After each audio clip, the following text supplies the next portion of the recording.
अनिल अपनी माँ से बहुत प्यार करता था, लेकिन उसकी पत्नी और बच्चे उसकी माँ से बहुत दूर भागते थे क्योंकि उसकी माँ का आधा चेहरा झुलसा हुआ था और उम्र भी ज़्यादा थी। वैसे वह अपना काम सब खुद कर लेती थी, लेकिन फिर भी वो उसकी पत्नी और बच्चों के लिए हमेशा खटकती है। दादी, आप ऊपर के कमरे में जाओ, मेरे दोस्त आ रहे हैं, अनिल के बेटे पीयूष ने बड़े बेरुखी से कहा। पर बेटा, मैं तो यहाँ बहुत दूर बैठी हूँ, अनिल की माँ सुलोचना ने बहुत प्यार से कहा। नहीं, आप उनके सामने मत रहो, वो मुझे चिढ़ाते हैं, पीयूष ने जोर से डांटते हुए कहा। क्या हुआ पीयूष, क्यों चिल्ला रहे हो? अनिल की पत्नी रमा ने किचन से ही आवाज लगाई। देखो न माँ, ये दादी यहीं ड्राइंग रूम में बैठी है और मेरे दोस्त आ रहे हैं, पीयूष ने शिकायत भरे लहजे में कहा। माँ जी, आप ऊपर चली जाओ, क्यों हम लोगों को लजवाती हो? रमा ने बेटे का पक्ष लेते हुए कहा। बेचारी सुलोचना चुपचाप उठकर जीने के सहारे ऊपर जाने लगी। उम्र ज्यादा होने के कारण उन्हें ऊपर चढ़ने में बहुत परेशानी हो रही थी, लेकिन वो पूरी ताकत से ऊपर एक कोने वाले कमरे में जाकर बैठ गई। अनिल दूसरे कमरे से सब सुन रहा था। उसे कष्ट हो रहा था कि उसकी माँ को अपमानित होना पड़ रहा है, लेकिन वो असहाय था। अगर वो कुछ कहता है तो पत्नी और बच्चे उसका विरोध करने लगते हैं। दूसरे उनके तर्क भी सही लगते हैं। अनिल एक बड़ा अधिकारी था। उसका सामाजिक स्तर बहुत ऊंचा था। उसकी ससुराल भी एक उच्च घराने में थी। वह चुपचाप इस तरह हर दिन अपनी माँ को अपमानित होते देखता रहता था। रात को अनिल की पत्नी ने कहा, देखो जी, अब कुछ करो। कल एसपी साहब की पत्नी आई थी। माँ जी अपनी देसी धुनधारा में उनसे मिली।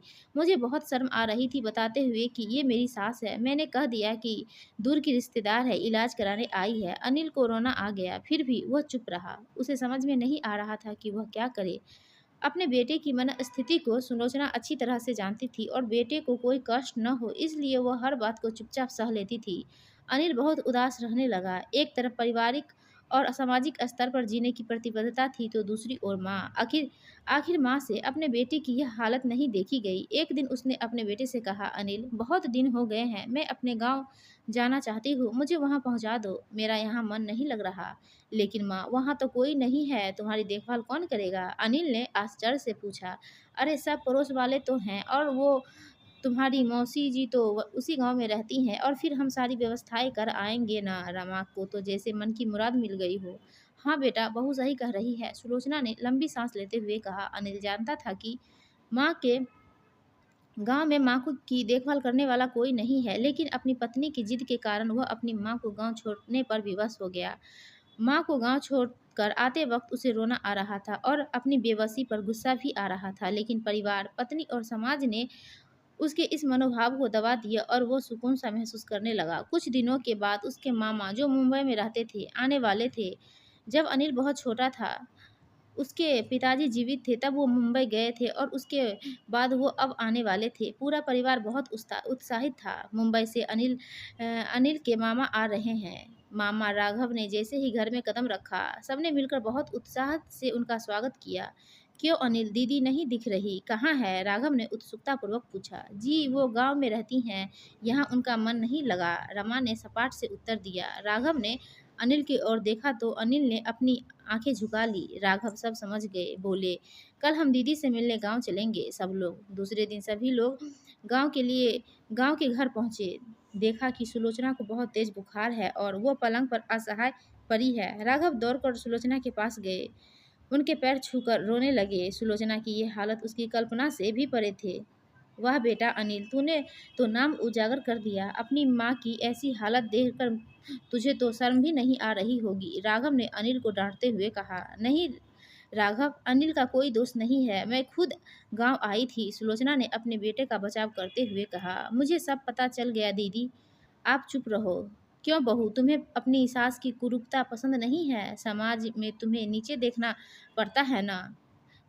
राघव ने रमा की ओर व्यंग से देखा। रमा निरुत्तर होकर अनिल को देखने लगी। आज तुम जिस सामाजिक स्तर पर हो, वो इन्हीं के संघर्षों की देन है। और बेटा अनिल, तुम्हें शायद मालूम न हो कि बचपन में जब तुम 3 साल के थे, तब घर में आग लग गई थी और तुम कमरे में सो रहे थे। तभी दीदी ने तुम्हें आग के लपटों से बचा लाई, लेकिन झुलस गई खुद झुलस कर तुम्हें इतना सुंदर स्वरूप दिया है। रमा बहू, इतने सालों तक संघर्ष करके बेटे को अधिकारी बनाने वाली इस संघर्षशील औरत की तुम लोगों ने यह दशा कर दी है। तुम्हें ईश्वर कभी माफ नहीं करेगा। राघव की आंखों से अश्रु जलधारा बह रही थी। अब दीदी, आप मेरे साथ मुंबई जाएंगी, यहाँ इन स्वार्थी लोगों के बीच नहीं रहेंगी। राघव ने सुलोचना से कहा, को तो काटो अनिल को तो काटो तो खून नहीं था। राघव, जो उसके मामा थे, उन्होंने जो राज बताया उसके बाद तो अनिल को यही लग रहा था कि उससे ज़्यादा पापी इंसान इस दुनिया में कोई और है ही नहीं। वह दौड़ता गया और माँ के कदमों से लिपट गया। माँ,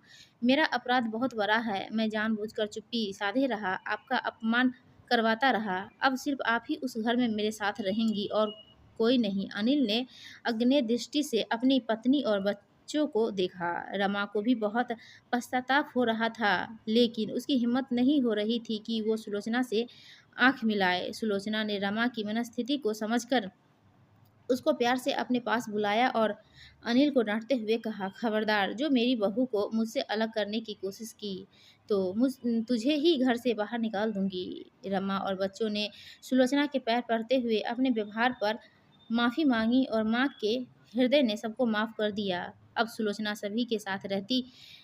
सभी के दिल में सुलोचना के प्रति प्यार और सम्मान था। दोस्तों, आपको यह कहानी अच्छी लगी तो प्लीज़ हमारे वीडियो को लाइक कीजिए और चैनल को सब्सक्राइब